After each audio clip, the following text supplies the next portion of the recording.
Hello, and good to have you here. My name is Tarada Ohia, and I'm taking you on production. Now, production is the making of goods and providing of services to satisfy human needs. Now, imagine what it's like to make a good or provide a service and yet nobody needs it. What do you think? The producer will be making a loss, isn't it?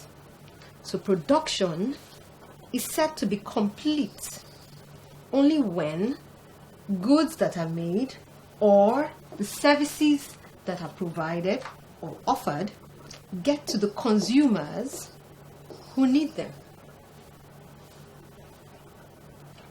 Now, there are basically three types of production.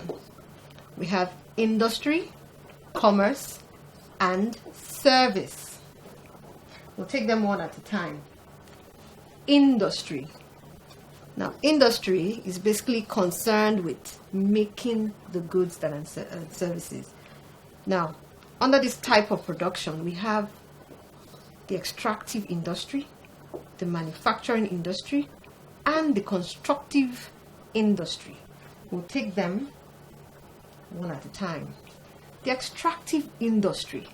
Now, this type of industry is concerned with getting raw materials from the environment. Now, you know that goods don't just spring up in the air. They're gotten first as raw materials from the environment. Of course, raw materials are resources. They're gotten from the environment, and of course, they go through a process before they become the useful goods that we see.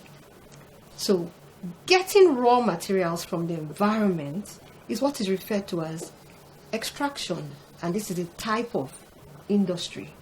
Now, examples are fishes, which we can get from water bodies like rivers, oceans, and seas. We have a little picture here to show that. Can we see the fishermen fishing? They're extracting fish from rivers, oceans, seas. Another example is timber, which we get from trees in the forest. Rubber from rubber trees. Natural gas from oil fields and natural gas fields. We can also get cotton from cotton plants. I have another image here. This is a cotton plant, and we can see cotton from the plant. Coal and gold are gotten from the ground. This is an image showing coal gotten from the ground. And petroleum oil from the ground. Here we have crude oil. I'm sure those of you from river states would probably have a better knowledge of what crude oil looks like. And then you have palm kernel, which is gotten from palm trees. Of course, there are many other examples of raw materials that can be gotten from the environment. And then we have manufacturing industry. Now, this type of industry is concerned with processing the raw materials, of course, the resources which we got from the environment, into goods that are useful to people. Now, let's take the cotton plant, for example. From the cotton plant, you have the cotton seed, like we have here.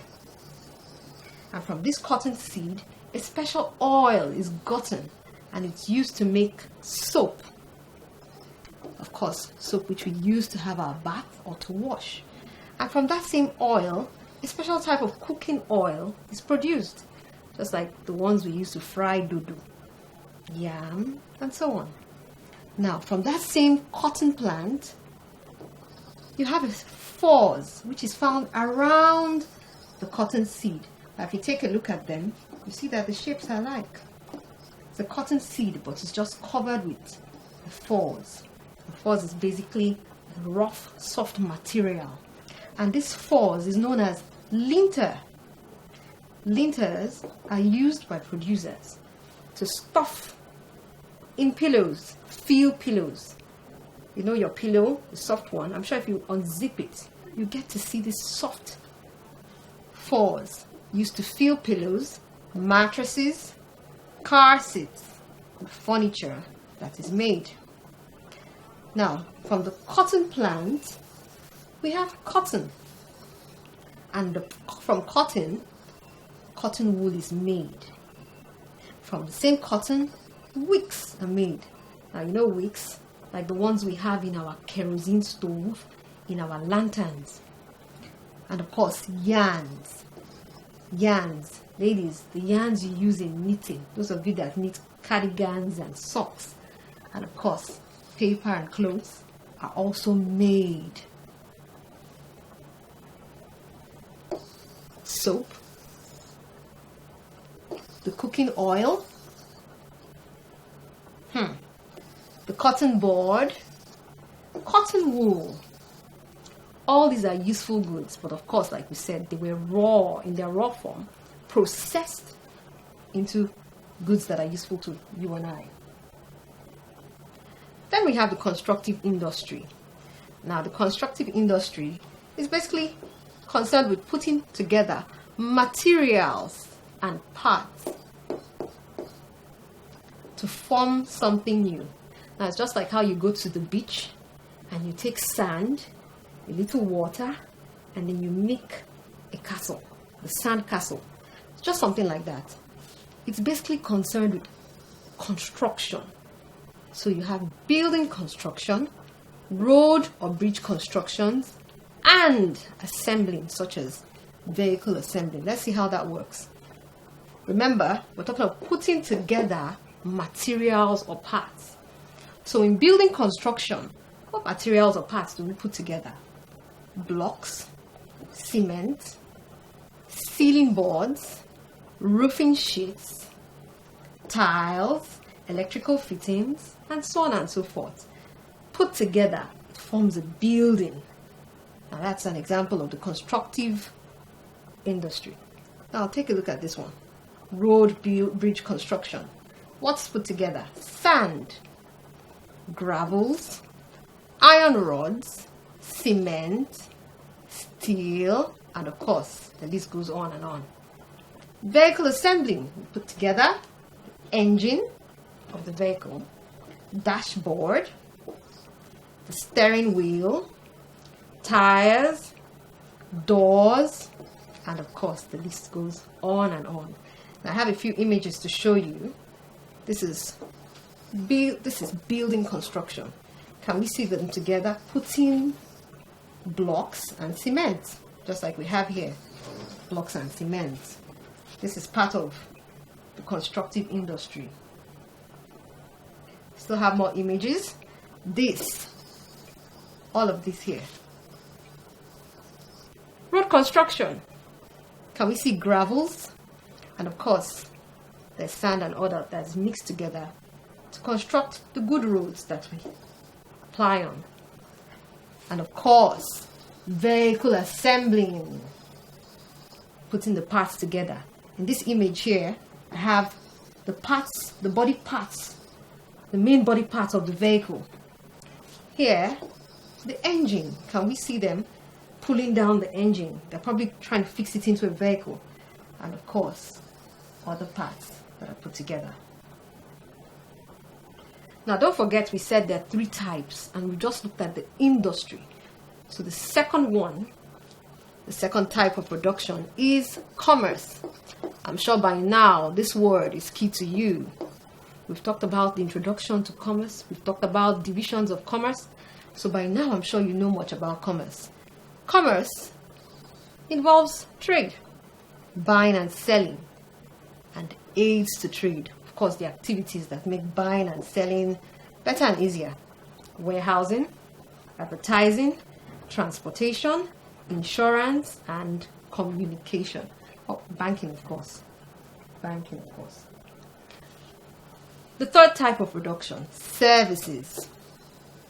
Services, basically concerned with providing services that people need. Of course, you and I need lots of services, different types. We have few examples. Banking. Why do people need to bank? To save and transfer money, to make payments when necessary. Transportation.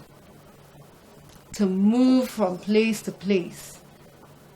Medical treatment for good health, like we have here. There's a lady with her her child who's taking medical treatment. Teaching for education, like I'm teaching you so you get a good education. I have a picture here to show you a teacher teaching students in a class. Tailoring, to make clothes to wear. Security, for safety. Of course, like I said, the list goes on and on. Now, even though production is very important to us, if it's not well managed, it can cause damages. You know it's important because through production we get all that we need. But if it's not well managed, damages can be caused to the environment. And these damages are generally called environmental pollution. Now, how does that happen? Through production activities. While production is going on, particles, gases, chemicals, or substances may be released, and when they're released, they cause damages. Environmental pollution, these damages, can be broken in different types. We have air pollution, water pollution, and we have soil pollution. Now, take a look at these pictures. Can we see this? This is a factory. And while they're producing, can we see this is like smoke coming out? Particles in the air, gases in the air. It's polluting the clean air that you and I breathe. Here we have pollution, water. Can you see? Chemicals, very filthy, getting into the clean water. And of course, it's dangerous for our health. And over here we have land pollution, chemicals, maybe crude oil or something. Spill and it damages the land. All the green pasture becomes oily and ill to our health. Air pollution, we say, is caused by harmful particles and gases in the air. Water pollution, dirt and poisonous substances in water. Soil pollution, waste, harmful chemicals and substances in the soil. And of course, like we said, these forms of pollution are very dangerous to our health. They could cause diseases, and of course, even in the long run, could cause death to human beings and other living things. Take a look at the images here. From water pollution, the fishes in the water are dead. They're just floating. From air pollution, the birds of the air, they are dead. This is what happens when production is not well managed. And of course, these damages can take years to correct. In some cases, they can never ever be corrected. Now let's take a quick look at all we've learned today.